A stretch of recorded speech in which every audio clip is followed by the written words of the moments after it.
देखो ये घाट ये है, और यहाँ से भी लोग ना अस्थि विसर्जन वगैरह करते हैं। अब यहाँ पे थोड़ी साफ़ सफाई की कमी लगी मेरे को, हो सकता है कि कोई और कारण हो।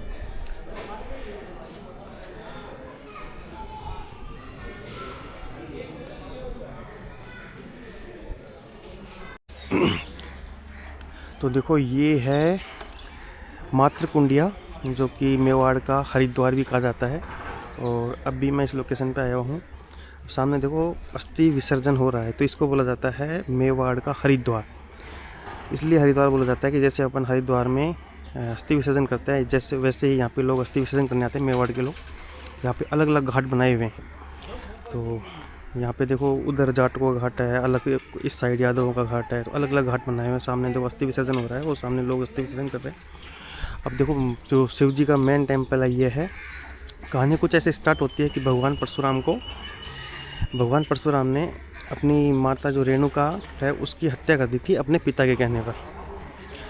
हत्या करने के बाद में उनको ऐसा लगा कि मेरे से पाप हो गया, पापों से मुक्ति कैसी पाई जाए। तो उन्होंने शिव जी की तपस्या करी। शिव जी की तपस्या करने के बाद में शिव जी ने उनको आदेश दिया कि एक मातृकुंडिया नामक एक लोकेशन है, वहाँ जाके आपको स्नान करना है।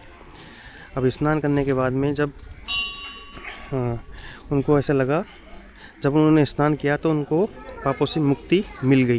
तो मातृकुंडिया का मतलब होता है कि अपने माता के हत्या से पापों की मुक्ति पाना, इसलिए इसका नाम मातृकुंडिया है। और इसको मेवाड़ का हरिद्वार भी कहा जाता है। देखो सामने अस्थि विसर्जन हो रहा है, तो लोग जैसे अपन हरिद्वार में करते हैं वैसे ही यहाँ पे अस्थि विसर्जन कर रहे हैं। अब यहाँ पे बहुत सारे टेम्पल है। देखो ये मेन टेम्पल ये है शिव जी का, और अलग अलग तरीके से टेम्पल बनाए हुए हैं यहाँ पे। मुख्य टेम्पल उस साइड है, तो वहाँ पे भी आपको दिखाऊंगा मैं।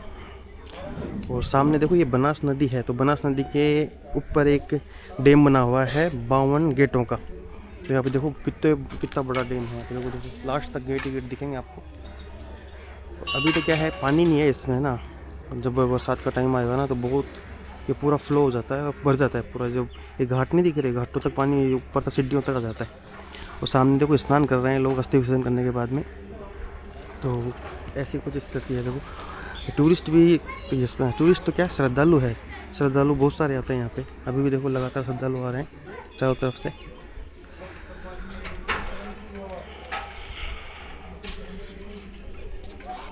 वायु अग्नि अपन जलाते हैं तभी पानी बचता है, तो पानी में फिर अस्थि अपन हर जाता है।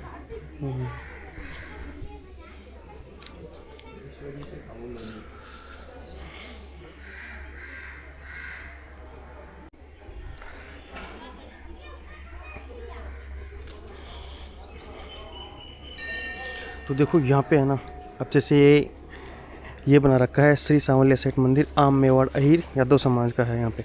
अब देखो इस टाइप का है ना कुंड बना रखा है, ये कुंड है मातृकुंडिया कुंड। अब देखो ये अभी इसमें पानी तो थोड़ा क्या है कि अभी ना स्टोर वाला पानी है। देखो मछली कितनी बड़ी है यहाँ पे सामने। स्टोर वाला पानी है, इसलिए थोड़ा सा अगर ऐसा लग रहा है जैसे ही बरसात आएगी ना तो ये बिल्कुल साफ़ हो जाएगा। और कितनी धर्मशाला, कितनी सारी चीज़ें बनी हुई है, अलग अलग घाट बनाए हुए हैं, समाज के हिसाब से घाट है।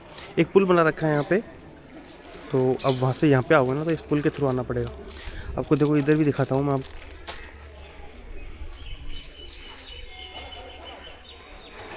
अब देखो सामने अस्थि विसर्जन होने के बाद में लोग नहा रहे हैं। देखो उस साइड,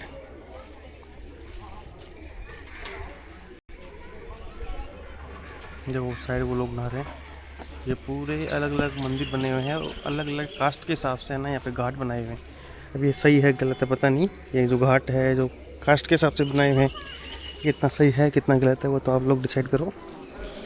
और ये देखो पूरी बनास नदी है, उसके ऊपर बना हुआ है। ये बनास नदी बहती है यहाँ पे बरसात के टाइम पे। और ये पुल देखो, ये पुल बना रखा है लेकिन हिल रहा है ऐसे, ये तारों पे टिका हुआ है पूरा पुल मॉडर्न टेक्नोलॉजी के हिसाब से। तो यहाँ पे आओ तो आप है ना थोड़ा बहुत मछलियों के लिए दाने वगैरह ला सकते हो। जैसे कचरा मत डालना इसमें ना। देखो मछलियाँ दाने खा रही है।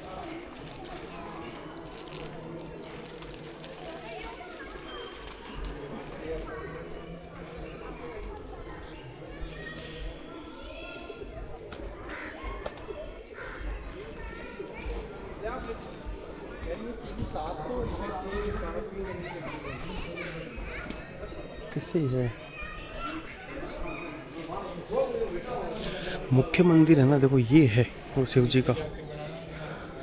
और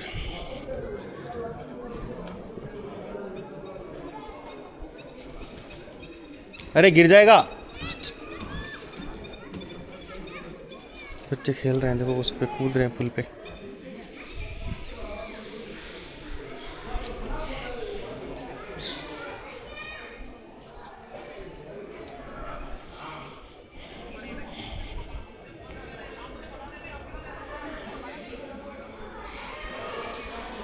इस साइड देखो धर्मशालाएं हैं बहुत सारी।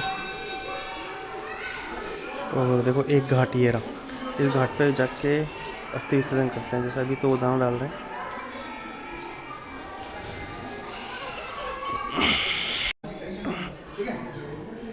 ठीक है, करा दिया हूँ, बात कर लिया हम सब, ठीक है।